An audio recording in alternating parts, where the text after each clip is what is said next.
Hello students, नमस्ते, Ram Ram and Jai Hind everyone. Welcome back to सीरीन पाठशाला। आइए चलिए शुरू करते हैं अपना ये प्यारा सा सेशन जहां पर हम टॉप 10 एरर्स डेली डिस्कस किया करेंगे। टॉप 10 एरर्स मतलब टॉप 10 कॉन्सेप्ट्स आप लोगों के एग्जाम्स के लिए इंपॉर्टेंट। फटाफट से अपने दोस्तों के साथ में इन सेशंस को शेयर कर देंगे। एंड अगर इन क्लासेस का आपको पीडीएफ चाहिए तो आप लोग English with Suman Sharma Telegram channel join कर लेंगे। जैसे ही 100 क्वेश्चंस हो जाएंगे, इनके पीडीएफ्स 100 क्वेश्चंस के सेट्स के पीडीएफ्स आप लोगों को English with Suman Sharma Telegram channel पर मिल जाएगा। और अगर आप कंप्लीट इंग्लिश की तैयारी करना चाहते हैं, इंग्लिश स्पेशल कोर्स, किसी भी एग्जामिनेशन की तैयारी, किसी भी एग्जामिनेशन के लिए आप अगर इंग्लिश की तैयारी करना चाहते हैं तो टॉप तक पर हमारा ये कोर्स आ गया है, आप इसे बाय कर सकते हैं। ये चलिए शुरू करते हैं। पहला सेंटेंस, मैं आपको हर क्वेश्चन के बाद 2 सेकेंड दूंगी और आप उसमें सोचेंगे और अपना एरर मार्क करेंगे। और 10 आउट ऑफ 10 जितने बच्चों को मिला है, rather not just 10 out of 10, 10 में से जो भी आपका स्कोर है आप मुझे कमेंट बॉक्स में बताएंगे। चलिए पहला क्वेश्चन आप लोगों के सामने।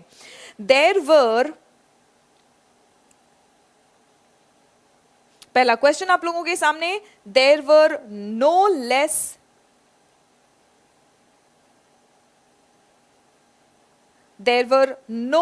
than 50 persons present in the room। चलिए फटाफट बताइए किस पार्ट में आपको एरर लग रहा है। बिल्कुल सही, आपका एरर है बी पार्ट में। कैसे? 50 पर्सन्स, यानी कि इनको हम काउंट कर सकते हैं, काउंटेबल नाउन है। लेस तो हम अनकाउंटेबल नाउन के लिए यूज करते हैं, तो कौन से शब्द का प्रयोग करें? फ्यू। अब क्योंकि यहाँ पे दैन आ गया है तो फ्यू के दैन के पहले तो हमें कंपैरेटिव डिग्री यूज करना है, तो हम यूज करेंगे fewer. The next question, it is a worth watching documentary and you must not miss it। It is a worth watching documentary and you must not miss it। चलिए बताइए फटाफट आपको किस पार्ट में एरर लग रहा है। बिल्कुल सही, बहुत बढ़िया। जितने भी बच्चों ने आंसर बी मार्क किया है बिल्कुल सही, शाबाश। याद रखना बच्चों, वर्थ के बाद जब आप V1 प्लस ING लगाते हो तो वर्थ के बाद V1 प्लस ING लगाने के बाद ये एक एडजेक्टिव का काम कर रहा है। और ये एक ऐसा एडजेक्टिव है जो नाउन के बाद लिखा जाता है। ये एक ऐसा एडजेक्टिव है जो नाउन के बाद लिखा जाता है, यानी कि आप कहेंगे it is a documentary worth watching. आप कहेंगे it is a documentary worth watching. Documentary worth watching. चलिए अगला क्वेश्चन आप लोगों के सामने। The meeting was postponed because only a few number of persons were present there. The meeting was postponed because only a few number of persons were present there। Okay, बहुत बढ़िया। अब आप कहेंगे कि मैम पर्सन्स तो आ गया, तो क्या हम यहाँ पे फ्यू यूज कर सकते हैं? बच्चों, जब भी नंबर वर्ड आ गया तो हम इसको फ्यू नंबर नहीं कहेंगे, हम यहाँ पे कहेंगे स्मॉल नंबर। हम कभी भी स्मॉल नंबर कहते हैं, तो एरर है बी पार्ट में। So the meeting was postponed because only a small number of persons। Number कैसा था? नंबर स्मॉल था, ठीक है, स्मॉल नंबर ऑफ पर्सन्स, यानी कि जो वहां पे व्यक्ति मौजूद थे उनकी संख्या बहुत कम थी, तो संख्या कम, small number of persons were present there. अगला sentence, in the opinion of everyone she is wiser than beautiful. किस पार्ट में एरर लग रहा है आपको? वेरी गुड, बहुत बढ़िया। In the opinion of everyone she is wiser than beautiful. In the opinion of everyone का मतलब होता है सबकी राय में। शी इज, वो समझदार ज्यादा है, खूबसूरत तो है ही लेकिन खूबसूरत से ज्यादा समझदार है। जब एक ही व्यक्ति की दो विशेषताओं की आप बात करते हैं तो जो विशेषता ज्यादा है उसके लिए आप मोर प्लस पॉजिटिव डिग्री यूज करेंगे, यानी कि आप लिखेंगे more wise. In the opinion of everyone, she is more wise than beautiful। So error है आपका B part में। अगला question, this is the first time that I see such an interesting movie। This is the first time that I see। ये पहली बार है। I see, जब आप V1 use करते हैं तो ये तो हैबिट बताता है, ये हैबिट तो है नहीं। आप यहाँ पे कहना चाहते हैं कि ये पहली बार है जब मैंने इतना इंटरेस्टिंग मूवी देखा है, तो आप कहेंगे I have seen, this is the first time that I have seen such an interesting movie. Next question. It is difficult for anyone to run on a slippery surface. Slippery का मतलब होता है फिसलन, ऐसा सरफेस जहां पे फिसलन बहुत ज्यादा हो. It is difficult for anyone, किसी के लिए भी मुश्किल है. टू के बाद वर्ब का तो फर्स्ट फॉर्म आता है, टू के बाद में तो वर्ब का फर्स्ट फॉर्म आता है, सो एरर है सी पार्ट में. वेरी गुड, बहुत अच्छे. Coming to the next question.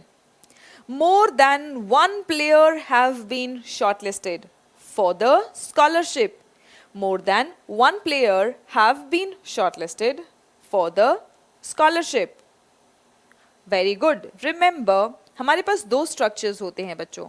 More players than one, more players than one, और दूसरा है more than one player, more than one player.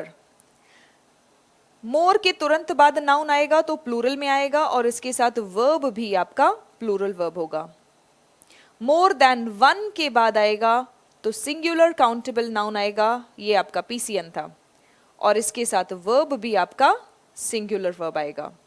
so more than one player has, more than one player has, so error है B part में. The next question. Neither the teachers nor the principal were present in the function. Neither the teachers nor the principal were present in the function. Very good, बहुत अच्छे. Error है C part में. Ma'am क्या?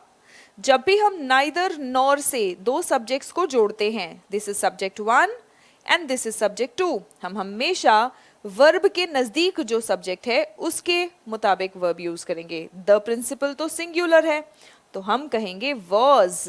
neither the teachers nor the principal was present in the function. Sandy is not able to cope up with the exam stress. और ये है हमारे examiners का बिल्कुल फेवरेट क्वेश्चन. हालांकि इसके पहले वाला भी एग्जामिनर्स का फेवरेट क्वेश्चन था. Sandy is not able to cope up with the exam stress. Remember students, cope with होता है, कोप अप विथ नहीं आएगा. कोप विथ का मतलब होता है हैंडल करना. सो सैंडी जो है एग्जाम स्ट्रेस को हैंडल नहीं कर पा रहा है. Sandy is not able to cope with the exam stress, so the error is in the B part. And आज का आखिरी सवाल.